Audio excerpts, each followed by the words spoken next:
Hello everyone, welcome to T1 academy. I'm Sudheer Kumar. Daily current అఫైర్స్లో భాగంగా మనం ఈరోజు 1 సెప్టెంబర్కి సంబంధించిన వేరియస్ కరెంట్ అఫైర్స్ ఏవైతే న్యూస్లో ఉన్నాయో వాటి గురించి ఇన్ డీటెయిల్గా చూద్దాము. ముందుగా క్వశ్చన్ ఆఫ్ ది డేలో భాగంగా మనం నిన్నటి క్వశ్చన్కి ఈరోజు ఆన్సర్ చూస్తాం కండి. సో క్వశ్చన్ ఏంటి, మనకి క్వశ్చన్ వచ్చేసి who has been appointed as the executive director at the international monetary fund.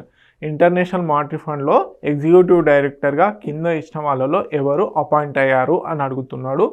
Option A Raghuram Rajan, option B Shaktikanta Das, option C Urjit Patel, option D Nirmala Sitharaman. Okay, option C is the correct answer. మనకి RBI governor అయినటువంటి ఉర్జిత్ పటేల్ గారు మనకి international monetary ఫండ్కి executive డైరెక్టర్గా appoint అవ్వడం జరిగింది for the term of 3 years. Okay, ఎన్ని సంవత్సరాలకు గాను 3 yearsకి 2025 నుంచి 2028 మధ్యలో వీరు ఎగ్జిక్యూటివ్ డైరెక్టర్గా సేవలు అందించనున్నారు ఇంటర్నేషనల్ మానిటరీ ఫండ్కి. ఓకే, క్వశ్చన్ ఆఫ్ ది డేలో భాగంగా ఈరోజు క్వశ్చన్కి మీరు ఆన్సర్ అనేది కామెంట్ సెక్షన్లో తెలియజేయండి. Okay, please share the video. ఎందుకు అంటే చాలా కొత్తగా ఇనిషియేటివ్స్ అనేటివి తీసుకురావడం జరుగుతుంది, ఫ్రీగా క్లాసెస్ అనేటివి చెప్పడం జరుగుతుంది. ఎవరైతే క్లాస్ వింటున్నారో దయచేసి మీ ఫ్రెండ్స్కి, అదేవిధంగా ఎవరైతే కాంపిటేటివ్ ఫీల్డ్కి ప్రిపేర్ అవుతున్నారో వాళ్ళకి తెలియజేయండి. Okay, please share this video. Okay, question of the డేలో భాగంగా ఈరోజు క్వశ్చన్కి ఆన్సర్ అనేది మీకు టెస్ట్ లాగా ఇవ్వడం జరుగుతుంది కాబట్టి ఆన్సర్ అనేది మీరు ఏంటి కామెంట్ సెక్షన్లో తెలియజేయండి. ఓకే, దీనికి సంబంధించిన కరెక్ట్ ఆన్సర్ మనం రేపు చూద్దాం. ఓకే, క్వశ్చన్ ఏంటి, what is the primary purpose of the newly launched you special buses in new Delhi. Okay, ఢిల్లీలో యూ స్పెషల్ అని చెప్పేసి కొత్తగా ఒక బస్ సర్వీసెస్ని స్టార్ట్ చేయడం జరిగింది. అది దేనికి సంబంధించింది అని అడుగుతున్నాడు. Option A to promote tourism in the city, option B to provide luxury travel for office employees, option C to revive the U special bus services for the students, option D to replace metro rail services. So దీనికి సంబంధించిన answer అనేది మీరు comment సెక్షన్లో తెలియజేయండి. Already ఈ you సర్వీసెస్కి సంబంధించి you special సర్వీసెస్కి సంబంధించినటువంటి current affair అని మనము ప్రీవియస్ కరెంట్ అఫైర్ క్లాస్లో డిస్కస్ చేసాం కాబట్టి ఈ ఆన్సర్ ఈజీగా మీకు తెలిసి ఉంటుంది. సో దీని యొక్క ప్రైమరీ పర్పస్ ఏంటి అని అడుగుతున్నాడు. ఓకే, లెట్స్ ఇది టాపిక్స్. టుడే టాపిక్స్ కనుక చూసుకున్నట్లయితే మనకి ప్రధానంగా ఆదివాణి అని చెప్పేసి న్యూస్లో ఉండడం జరిగింది. ఒక ఏఐ టూల్ అన్నమాట. ఇది ట్రైబల్ లాంగ్వేజెస్ని ట్రాన్స్లేట్ చేయడం కోసం అని చెప్పేసి చేయడం జరుగుతుంది. అదేవిధంగా first multi lane free flow tolling gate అనేది ఇంట్రడ్యూస్ చేయడం జరిగింది. ఎక్కడ ఏంటి అనేది చూద్దాము. అదేవిధంగా first mobile tampered glass factory. Okay, ఇండియాలో ఇప్పటివరకు ట్యాంపర్డ్ గ్లాస్ ఫ్యాక్టరీ అనేది లేదు. సో ఏ కంపెనీ వాళ్ళు తీసుకొచ్చారు ఏంటి అనేది చూద్దాము. తర్వాత సముద్రయాన్ ప్రాజెక్ట్ న్యూస్లో ఉండడం జరిగింది. స్టేట్ ఎనర్జీ ఎఫిషియన్సీ ఇండెక్స్ 2024 న్యూస్లో ఉంది, అత్యంత ఇంపార్టెంట్. అదేవిధంగా ఎక్సర్సైజ్ అచోక్ ప్రహార్ ఎక్సర్సైజ్ అనే న్యూస్లో ఉంది, దాని గురించి చూద్దాము. అదేవిధంగా ఫారెస్ట్ రైట్స్ యాక్ట్, మనకి ఫారెస్ట్ రైట్స్ 2006 ఏదైతే ఉందో దాని ప్రకారం UNDP రిపోర్ట్ ఇవ్వడం జరిగింది. ఆ యాక్ట్ ఏ విధంగా పర్ఫార్మెన్స్ చేస్తుంది అని చెప్పేసి యునైటెడ్ నేషన్స్ డెవలప్మెంట్ ప్రోగ్రామ్ వాళ్ళు రిపోర్ట్ ఇవ్వడం జరిగింది. ఆ రిపోర్ట్లో ఉన్నటువంటి అవుట్కమ్స్ ఏంటి అని చూద్దాము. అదేవిధంగా నారీ 2025 report, the most important current affair for the today. Okay, కంపల్సరీగా తరచూ ఎగ్జామ్స్లో అడగడం జరుగుతుంది. స్టేట్ ఎనర్జీ ఎఫిషియన్సీ ఇండెక్స్, అదేవిధంగా నారీ రిపోర్ట్ ఇవి అడుగుతున్నారు కాబట్టి ఇంపార్టెంట్. అదేవిధంగా India Japan annual summit 15th annual summit అనేది న్యూస్లో ఉండడం జరిగింది.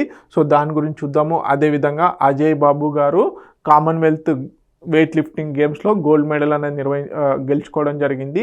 సో ఏ కేటగిరీలో ఏంటి అనేది చూద్దాము. తర్వాత నేషనల్ న్యూట్రిషన్ వీక్ 2025 కూడా న్యూస్లో ఉండడం జరిగింది. ఏ డేట్ నుంచి ఏ డేట్ వరకు ఈ వీక్ అనేది సెలబ్రేట్ చేస్తున్నారు, అదేవిధంగా థీమ్ ఏంటి అనేది చూద్దాము. లెట్స్ ఇది ఫస్ట్ కరెంట్ అఫైర్ వచ్చేసి మనకి ఆదివాణి. ఓకే, ఆదివాణి అనేది ఒక ఏఐ టూల్ అన్నమాట. ఇది ఏంటి, ట్రైబల్ లాంగ్వేజెస్ ఏవైతే ఉన్నాయో దాదాపుగా 461 ట్రైబల్ లాంగ్వేజెస్, మనకి 461 ట్రైబల్ లాంగ్వేజెస్ని ట్రాన్స్లేట్ చేసేటువంటి టూల్ అన్నమాట. ఇటు రెగ్యులర్ ఇంగ్లీష్ నుంచి వాళ్ళ భాషలోకి ట్రాన్స్లేట్ చేసేటువంటి టూలే ఆదివాణి. ఓకే, దీన్ని ఎవరు మినిస్ట్రీ ఆఫ్ ట్రైబల్ అఫైర్స్ వాళ్ళు తీసుకురావడం జరిగింది. ఓకే, ఏదైతే అంతరించిపోతున్నటువంటి ట్రైబల్ లాంగ్వేజెస్ ఏవైతే ఉన్నాయో వాటిని కాపాడడం కోసము, అదేవిధంగా గవర్నెన్స్లో పాలనలో లాంగ్వేజ్ బ్యారియర్ ఏదైతే ఉందో, భాష అనేది ఏదైతే ఉందో దాన్ని ఒక అనుసంధానకర్తగా నిర్వహించేందుకు అని చెప్పేసి ఈ ఆదివాణి అనే టూల్ని తీసుకురావడం జరిగింది. సో సింపుల్గా ఆదివాణి దేనికి సంబంధించిందంటే AI translated tool for the tribal languages. Okay, artificial ఇంటెలిజెన్స్తో కూడుకున్నటువంటి ట్రాన్స్లేటెడ్ టూల్ అండి. ఓకే, ఏంటి ట్రైబల్ లాంగ్వేజెస్ని ట్రాన్స్లేట్ చేయడం కోసం అని చెప్పేసి. ఓకే, చూద్దాం దీనికి సంబంధించి మినిస్ట్రీ ఆఫ్ ట్రైబల్ అఫైర్స్ వాళ్ళు రిలీజ్ చేయడం జరిగింది. ఓకే, బ్రిడ్జెస్ లింగ్విస్టిక్ డివైడ్స్ ఏవైతే ఉన్నాయో వాటి గ్యాప్స్ ఉంటాయి కదా, బేసిక్గా మనకి పాలనాపరమైనటువంటి జీవోస్ కానీ ఇవన్నీ కూడా డాక్యుమెంట్స్ కానీ ఐదర్ అఫీషియల్ లాంగ్వేజెస్లోనే ఉండడం జరుగుతుంది, లోకల్ లాంగ్వేజెస్లో చాలా తక్కువ. సో అలాంటి లాంగ్వేజ్ బ్యారియర్స్ ఏవైతే ఉన్నాయో వాటిని ఇది తగ్గించే ఛాన్సెస్ ఉన్నాయి. ఓకే, ఎంపవర్ 461 ట్రైబల్ లాంగ్వేజెస్, అదేవిధంగా సేఫ్గార్డ్స్ 81 వల్నరబుల్, అదేవిధంగా 42 క్రిటికల్లీ ఎండేంజర్డ్ ట్రైబల్ లాంగ్వేజెస్ ఏవైతే ఉన్నాయో అవి అంతరించిపోకుండా ఉండేందుకు ఇది ఎంతగానో దోహదపడుతుంది.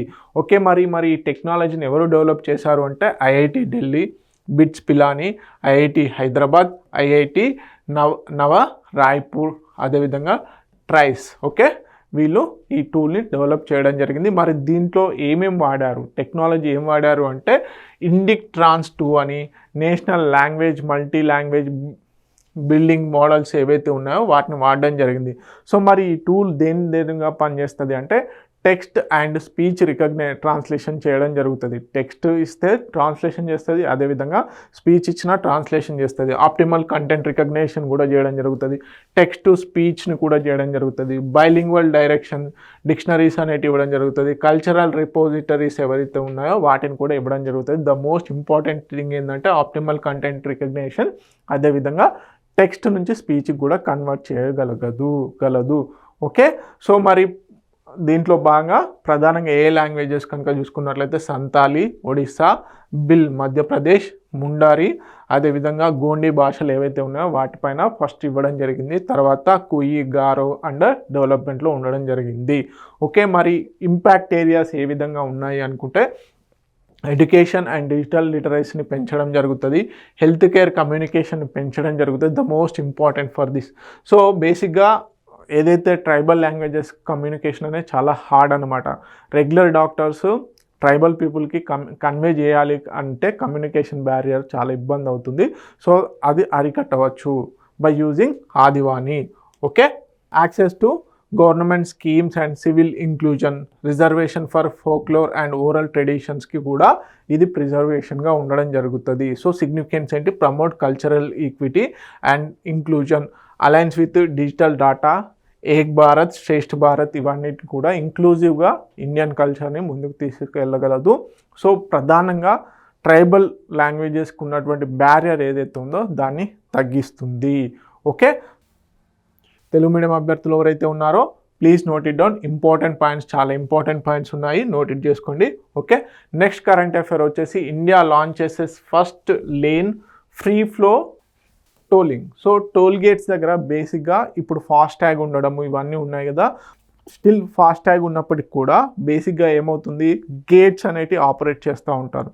So FASTag radio frequency identification ద్వారా రీడ్ అయిన తర్వాత అది గేట్ ఓపెన్ అవ్వడం జరుగుతుంది. ఇప్పటికీ కూడా అంటే టోల్ గేట్స్ దగ్గర కొన్ని ఇష్యూస్ రావడం జరుగుతుంది, అంటే ట్రాఫిక్ ఆగడము ఇవన్నీ కూడా. సో దాన్ని అరికట్టేందుకు సో రిజిస్ట్రేషన్ నెంబర్ ప్లేట్తో ద్వారానే మనకి టోల్ కలెక్షన్ చేస్తూ సో ఎక్కడా కూడా ట్రాఫిక్ లేకుండా ఫ్రీ ఫ్లో ద్వారా ఉండే విధంగా మల్టీ లేన్లో దీన్ని తీసుకురావడం జరిగింది. సో ఎక్కడ తీసుకొచ్చారు, అదేవిధంగా ఏ టెక్నాలజీ వాడుతున్నారు అనేది చూద్దాం. ఓకే, మనకి గుజరాత్లో ఫస్ట్ పైలట్ ప్రాజెక్ట్గా దీన్ని తీసుకురావడం జరుగుతుంది. సో దీంట్లో ఫాస్టాగ్ అదేవిధంగా వెహికల్ రిజిస్ట్రేషన్ నెంబర్తో ఈక్విప్డ్తో ఉండడం జరుగుతుంది కాబట్టి ఎక్కడ ఏ లేన్లో కూడా ఆగకుండా సింపుల్గా వెళ్ళిపోవచ్చు, ఆటోమేటిక్గా మనీ అనేది డిడక్ట్ అవ్వడం జరుగుతుంది. సో దీంట్లో ఉపయోగించినటువంటి రేడియో ఫ్రీక్వెన్సీ ఐడెంటిఫికేషన్ డిటెక్టర్, రిడార్స్, అదేవిధంగా ఏఎన్పిఆర్ కెమెరాస్ ఏవైతే ఉన్నాయో ఆటోమేటిక్ వెహికల్ రిజిస్ట్రేషన్ రికార్డ్ చేసేటువంటి కెమెరాస్ కూడా ఇంక్లూడ్ చేయడం జరుగుతుంది. సో ఈ కెమెరాస్ ఏం చేస్తాయి, క్యాప్చర్ చేసేసి రేడియో ఫ్రీక్వెన్సీ ద్వారా ఫాస్ట్ ట్యాగ్ ఉన్నటువంటి వెహికల్స్ ఏవైతే ఉంటాయో అవి బేసిక్గా గేట్ ఏదైతే ఉంటుందో, ఆ ఆపరేటర్ గేట్ ఏదైతే ఉంటుందో అది లేకుండానే వెళ్ళిపోవచ్చు అనమాట. So no stopping at tolls. Okay, so pilot site ఎక్కడ, ఫస్ట్ పైలట్ ఎక్కడ చేస్తున్నారు అంటే చెరోసీ ఫీ ప్లాజా ఏదైతే ఉందో, Choryasi fee plaza national highway 48 గుజరాత్లో చేయడం జరుగుతుంది. తర్వాత నెక్స్ట్ సైట్ వచ్చేసి గరుండా.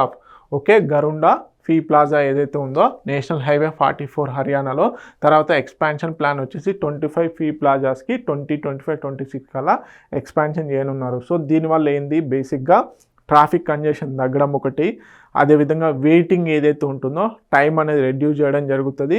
సో ప్రధానంగా గూడ్స్ క్యారీయింగ్కి చాలా హెల్ప్ అవుతుంది అనమాట. సో ఎఫిషియన్సీ, ట్రాన్స్పోర్ట్ ఎఫిషియన్సీ అనేది పెరగడం జరుగుతుంది. పెట్రోల్ సేఫ్టీ అనేది పెట్రోల్ కన్జంప్షన్ అనేది కూడా తగ్గడం జరుగుతుంది. అదేవిధంగా దీంతో పాటుగా చైన్ లింకింగ్గా ఎన్విరాన్మెంటల్ పొల్యూషన్ కూడా తగ్గే ఛాన్సెస్ ఉంటాయి. Okay, so enhance toll revenue accuracy and transparency బేస్తోని టోల్ రెవెన్యూ కూడా పెంచే ఛాన్సెస్ ఉన్నాయి. Okay, so this is all about toll free బేసిక్గా లేన్స్ ఏవైతే ఉన్నాయో అవన్నమాట.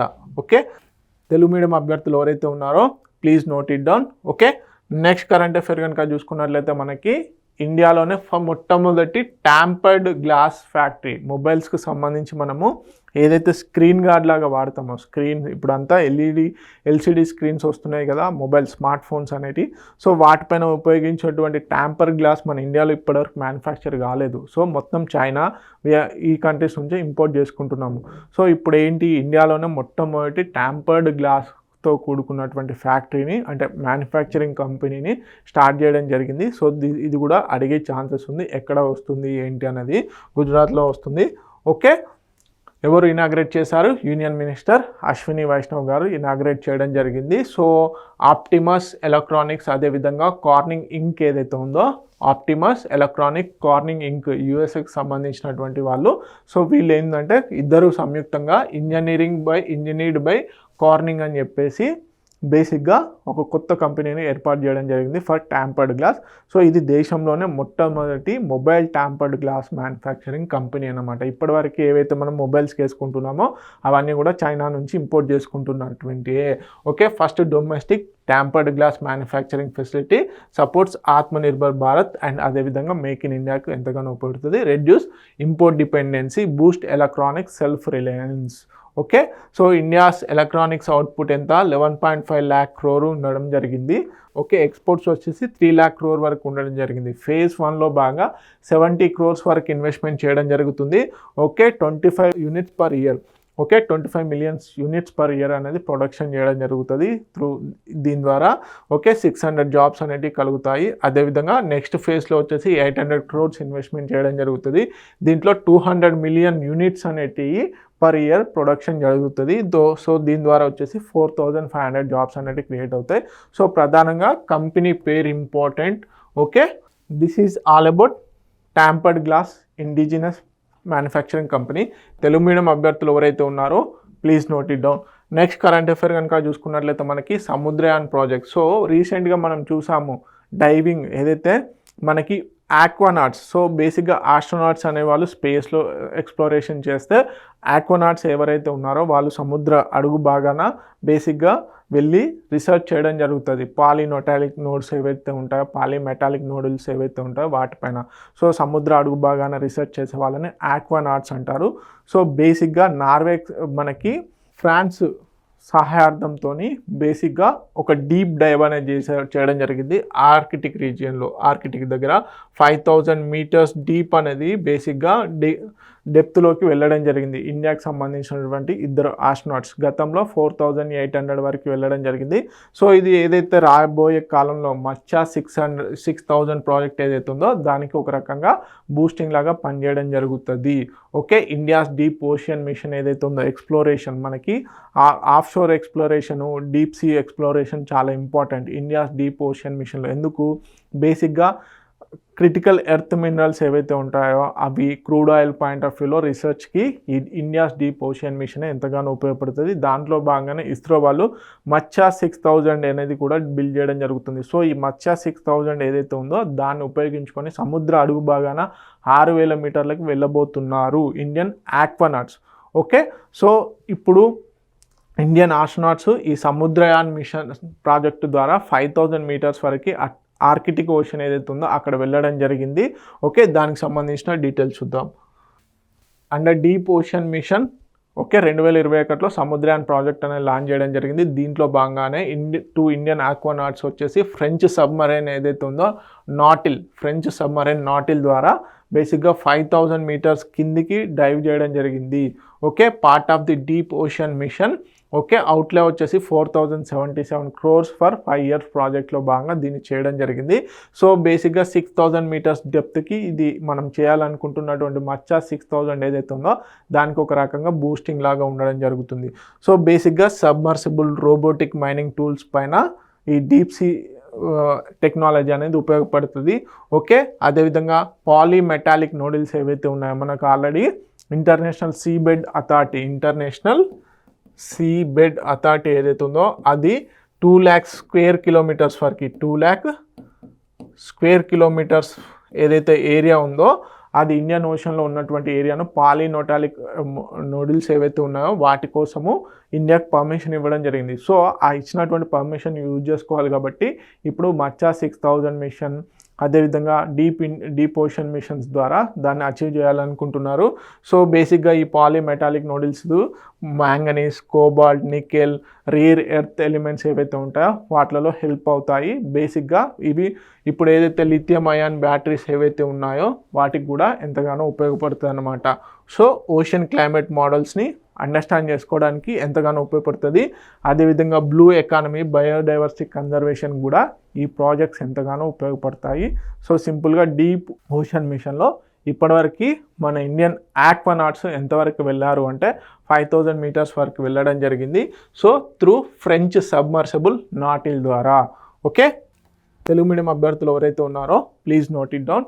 నెక్స్ట్ కరెంట్ అఫేర్ కనుక చూసుకున్నట్లయితే మనకి state energy efficiency index 2024 the most important current affair for the today. So తరచుగా ఎగ్జామ్లో ఫ్రీక్వెంట్గా రావడం జరుగుతుంది. ఓకే, ఇంపార్టెంట్ కరెంట్ అఫేర్ కంపల్సరీగా దీని మీద నేను ఇచ్చిన పాయింట్స్ అనే కాకుండా ఈ రిపోర్ట్ని అవసరమైతే డౌన్లోడ్ చేసి చదవండి. Okay, state energy efficiency index 2024 ఎవరు ఇవ్వడం జరుగుతుంది? మినిస్ట్రీ ఆఫ్ పవర్, అదేవిధంగా bureau of energy efficiency AEEE వీళ్ళు ఈ రిపోర్ట్ని స్టేట్ ఎనర్జీ ఎఫిషియన్సీ ఇండెక్స్ని ఇవ్వడం జరుగుతుంది. మరి ఈ స్టేట్ ఎనర్జీ ఎఫిషియన్సీ ఇండెక్స్లో బేసిక్గా ఏమేమి పారామీటర్స్ వాడతారు, అదేవిధంగా ఫ్రంట్ రన్నర్స్ ఎవరు, అచీవర్స్ ఎవరు, టాప్ పర్ఫార్మింగ్ స్టేట్స్ ఏంటి అనేది చూద్దాం.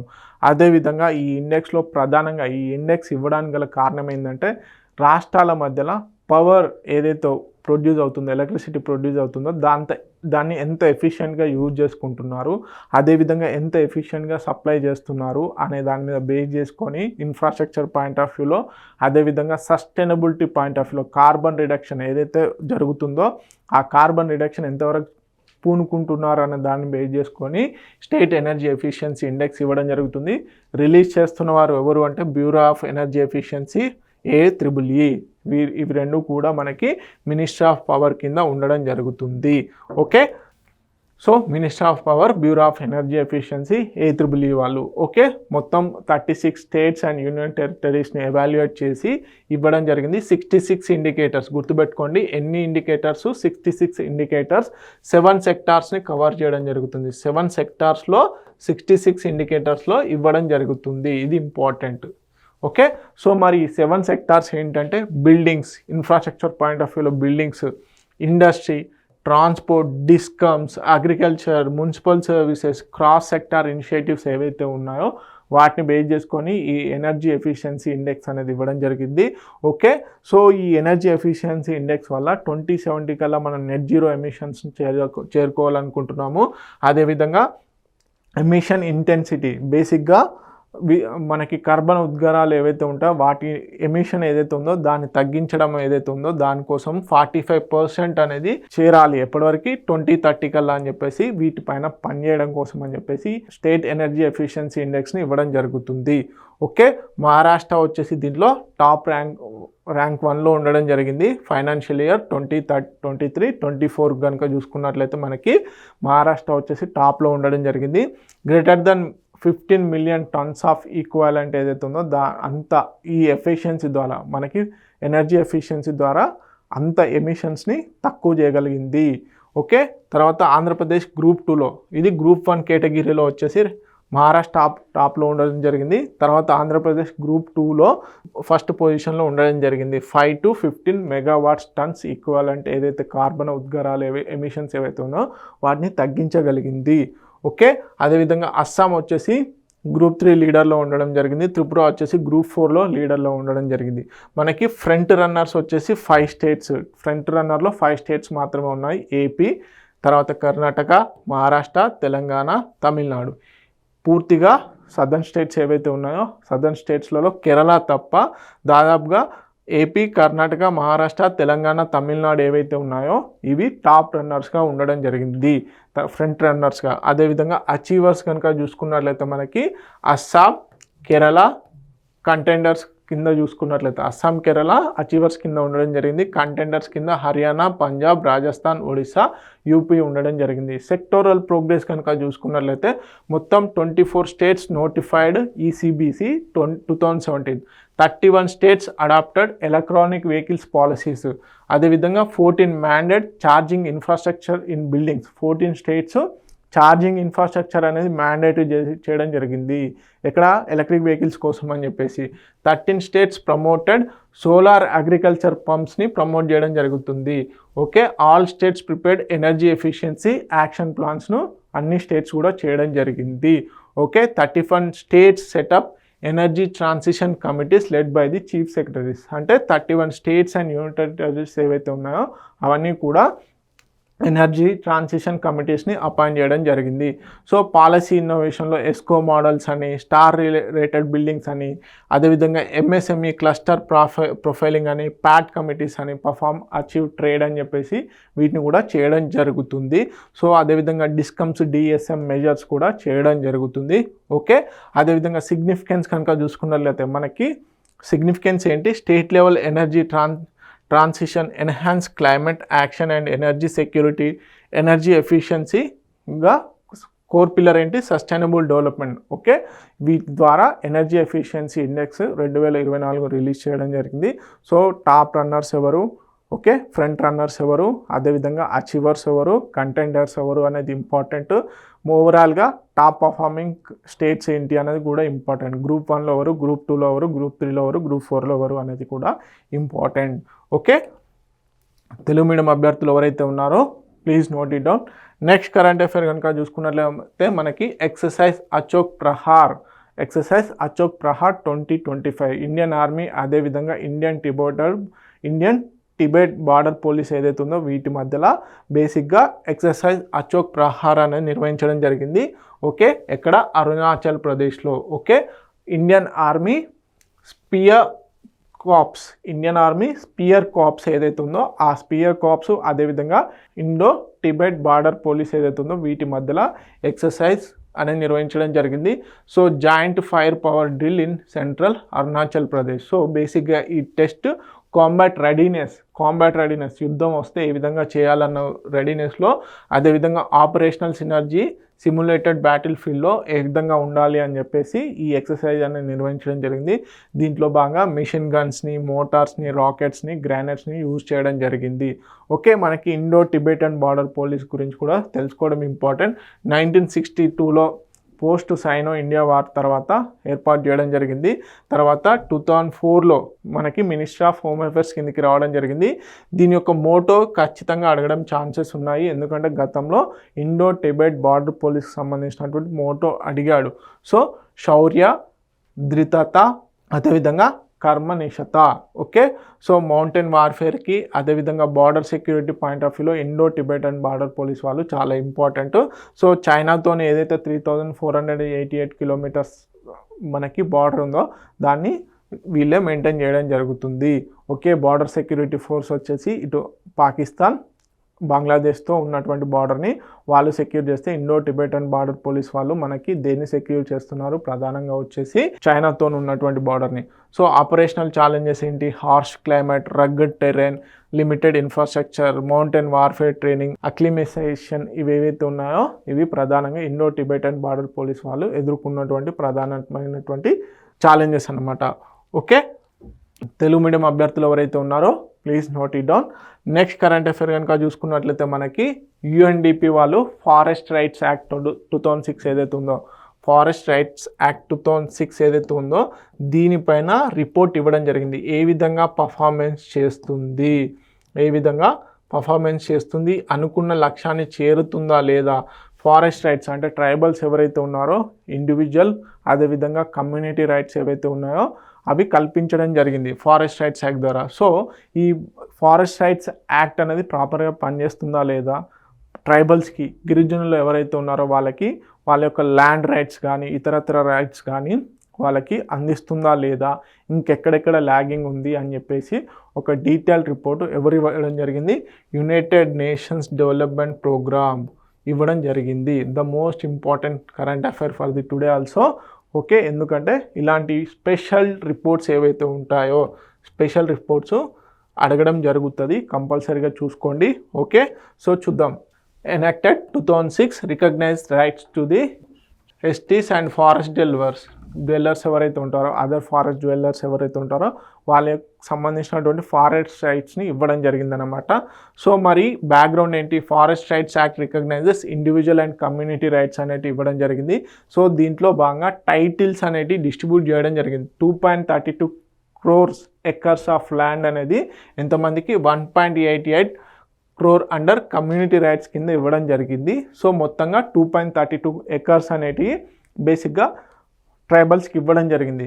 ఓకే, దీంట్లో only 18% of 9.88 acres eligible land covered. Okay, eligible land ఎంత? 9.88 acres ఉంటే కేవలం 2.32 acres మాత్రమే ఇవ్వడం జరిగింది అని చెప్పడం జరుగుతుంది. సో ప్రధానంగా ఛాలెంజెస్ ఏంటి? పాలసీ గ్యాప్స్, కాన్ఫ్లిక్ట్స్, అదేవిధంగా పూర్ రికార్డ్ కీపింగ్. సో అదేవిధంగా కీ ఫైండింగ్స్ ఛత్తీస్గఢ్లో, మహారాష్ట్రలో, అదేవిధంగా ఒడిశాలో ప్రధానంగా ఈ రిపోర్ట్ ఫోకస్ చేయడం జరిగింది. Okay, sunset class. సో ఈ బేసిక్గా ఈ యాక్ట్ వచ్చే సమయానికి ఎవరైతే ప్రధానంగా ల్యాండ్ రైట్స్ కలిగి ఉంటారో వాళ్ళకు ఒక కట్ ఆఫ్ డేట్ అనేది ఇవ్వడం జరిగింది. దానివల్ల ఈ సన్సెట్ క్లాస్ ఏదైతే ఉందో దానివల్ల ప్రధానంగా ఈ రైట్స్, కమ్యూనిటీ రైట్స్ కానీ పర్సనల్ రైట్స్ కానీ ఇవ్వలేదు. Okay, end date for rights recognition, errors in individual titles, missing records especially in Chhattisgarh, need for centralised data system అనేది ఉండాలి అని చెప్పేసి చెప్పడం జరిగింది. ఓకే, ఇంకా ఏమని చెప్పింది అంటే conflict between the tribal welfare అదేవిధంగా ఫారెస్ట్ డిపార్ట్మెంట్ మీద మధ్యలో బేసిక్గా కాన్ఫ్లిక్ట్ ఉంది అని చెప్తుంది. అడ్జస్ట్ ఇంటర్ డిపార్ట్మెంటల్ కమిటీస్ని కూడా వేయాలి అని చెప్పడం జరిగింది. గ్రామ సభ ఫారెస్ట్ ప్లాన్స్ ఏవైతే ఉన్నాయో వాటిని కూడా ప్రాపర్గా ఇంప్లిమెంట్ చేయాలి అని చెప్పడం జరిగింది. ఓకే, సో అదేవిధంగా ద మోస్ట్ ఇంపార్టెంట్ సజెషన్ ఏం చెప్పిందంటే జెండర్ డిస్అగ్రిగేటెడ్ డాటా అనేది మెయింటైన్ చేయాలి, ఉమెన్స్ లీడర్షిప్ని ప్రమోట్ చేయాలి అని చెప్పడం జరిగింది. అదేవిధంగా మనకి ట్రైబల్స్ కోసం నేషనల్ రూరల్ లైవ్లీహుడ్ మిషన్ ఏదైతే ఉందో దాన్ని కూడా ఇంప్లిమెంట్ చేయాలి. ఫారెస్ట్ రైట్స్ యాక్ట్తోని మర్జ్ బేసిక్గా ఈ రెండు కూడా సంయుక్తంగా అప్లికేబుల్ చేయాలి అని చెప్పేసి చెప్పడం జరిగింది. ఓకే, సోషల్ ప్రొటెక్షన్ స్కీమ్స్ ఏవైతే ఉన్నాయో అవి ఫారెస్ట్ రైట్స్ కింద ఖచ్చితంగా అందజేయాలి అని చెప్పేసి కూడా ఈ రిపోర్ట్ హైలైట్ చేయడం జరిగింది. సో బేసిక్గా సిగ్నిఫికెన్స్ ఏంది? Forest rights act critical for tribal ఎంపవర్మెంట్కి, అదేవిధంగా ఫారెస్ట్ గవర్నెన్స్ అండ్ లైవ్లీహుడ్స్ కోసం ఇది ఎంతగానో important. Okay, consensus, accountability, equity ద్వారా ఈ ఫారెస్ట్ రైట్స్ యాక్ట్ని ఈజీగా అప్లికేబుల్ చేయొచ్చు అని చెప్పేసి యునైటెడ్ నేషన్ డెవలప్మెంట్ ప్రోగ్రామ్ వాళ్ళు చెప్పడం జరిగింది. ఓకే, ప్రధానంగా ఇచ్చినటువంటి సజెషన్లో ఉమెన్ లీడర్షిప్ అనేది చేయాలి. ఓకే, జెండర్ డిస్అగ్రిగేటెడ్ డాటా అనేది చేయాలి. నేషనల్ రూరల్ లైవ్లీహుడ్ మిషన్ ఏదైతే ఉందో దాంతోపాటు సంయుక్తంగా ఏంటి ఫారెస్ట్ రైట్స్ యాక్ట్ని ఇంప్లిమెంట్ చేయాలి అని చెప్పడం జరిగింది. ఓకే, తెలుగు మీడియం అభ్యర్థులు ఎవరైతే ఉన్నారో please note it down. Next current affair కనుక చూసుకున్నట్లయితే మనకి నారీ 2025 రిపోర్ట్స్. ఓకే, మనకి మహిళల యొక్క రక్షణ కోసం సంబంధించినటువంటి రిపోర్ట్ ఇదన్నమాట. సో నారీ రిపోర్ట్ కంపల్సరీగా గతంలో అడిగాడు. ఓకే, సో ఇప్పటివరకు నేషనల్ క్రైమ్ రికార్డ్స్ బ్యూరో వాళ్ళు ఏం రికార్డ్ చేశారు అంటే ఎన్ని కేసెస్ రిజిస్టర్ అయ్యాయి, సో రిజిస్టర్ కాకుండా ఎన్ని ఉన్నాయి అనే దాని మీద, అదేవిధంగా ఏ సిటీస్లలో సేఫ్గా ఫీల్ అవుతున్నారు, ఏ సిటీస్ ఉమెన్కి బేసిక్గా సేఫ్గా లేవు అన్న దాని మీద ఈ నారీ రిపోర్ట్ అనేది ఇవ్వడం జరిగింది. సో దీని గురించి సంబంధించిన డీటెయిల్స్ చూద్దాము.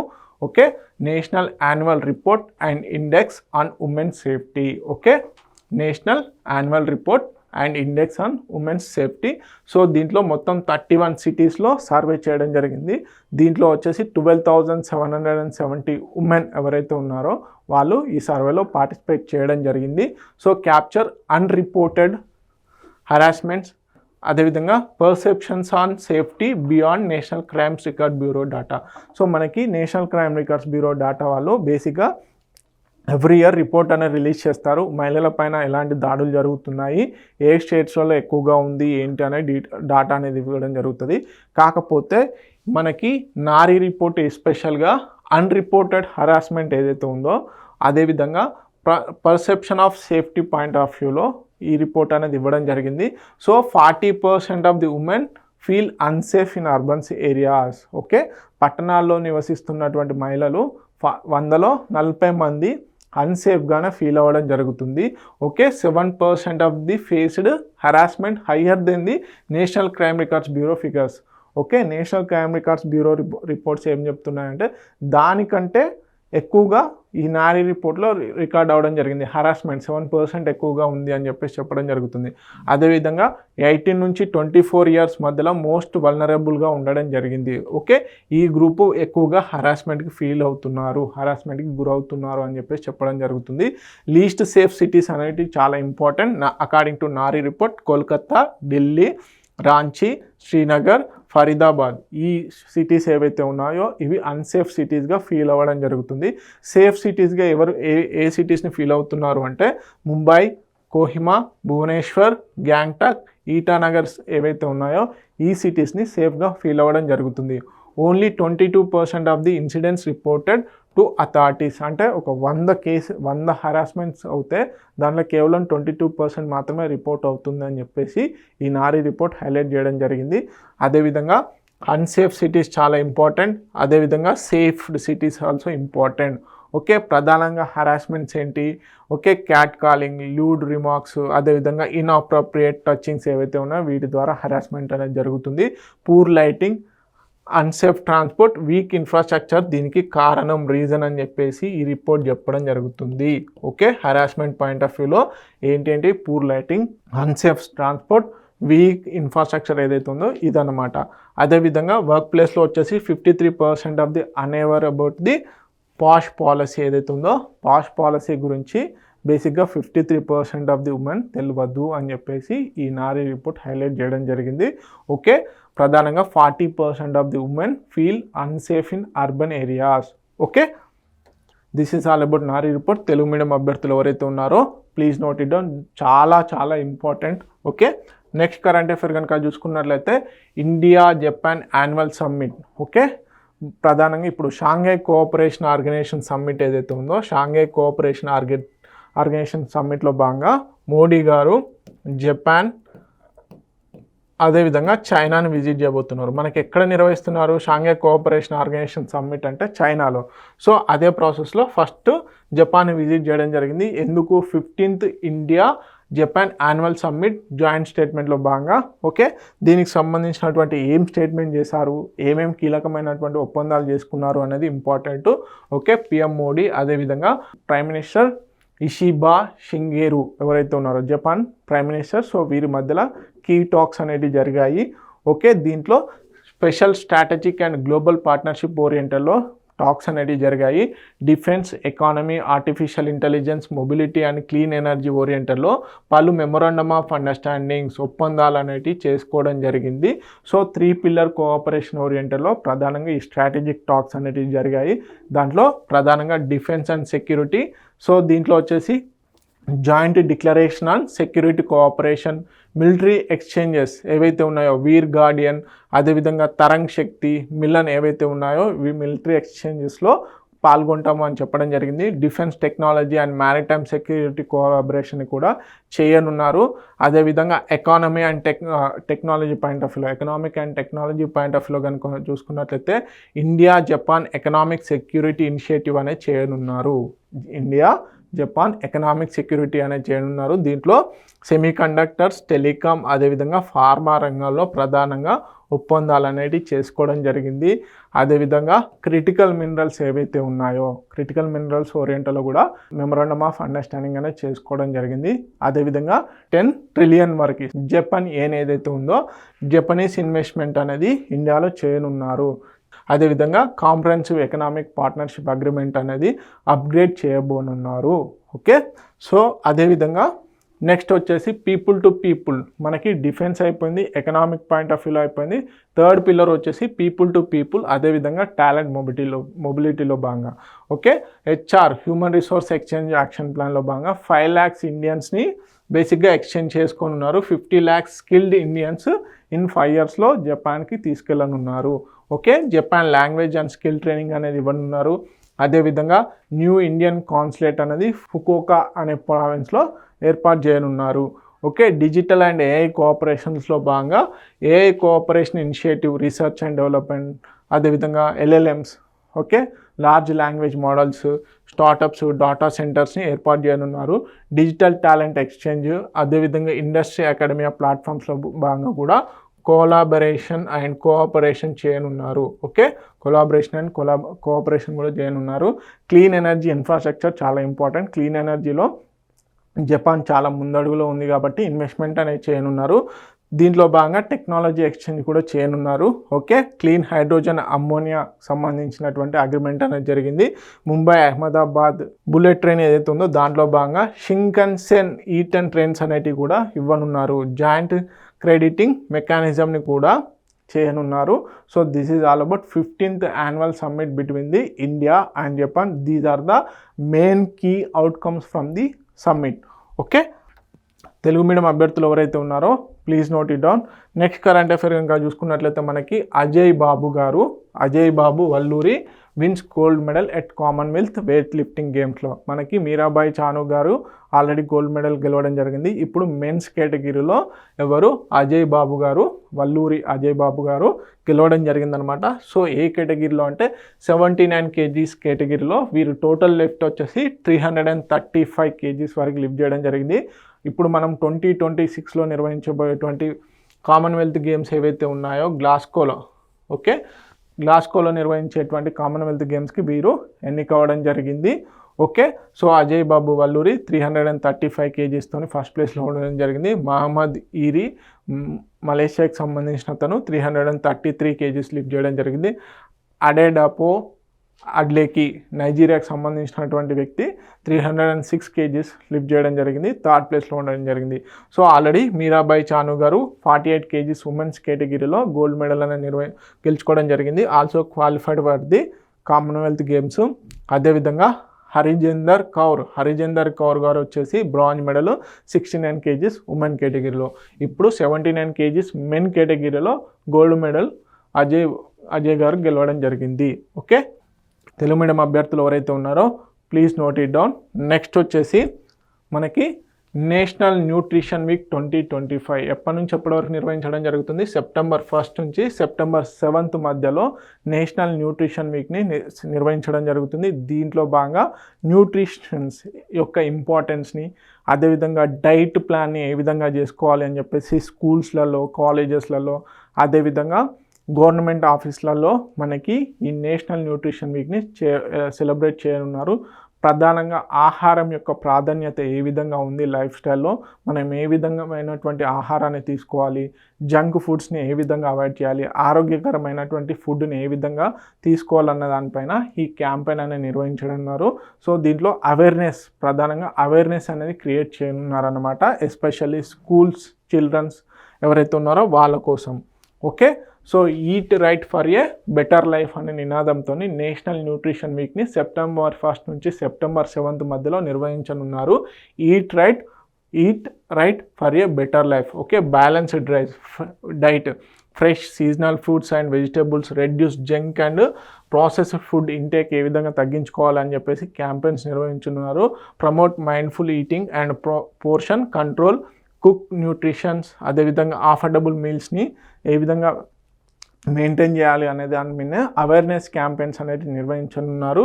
Okay, healthy tiffins day and poster competitions, workshops and recipe demos, అదేవిధంగా nutrition screening and counselling camps, అదేవిధంగా social media campaigns and community rallies ద్వారా బేసిక్గా ఈ నేషనల్ న్యూట్రిషన్ వీక్ని సెలబ్రేట్ చేయనున్నారు.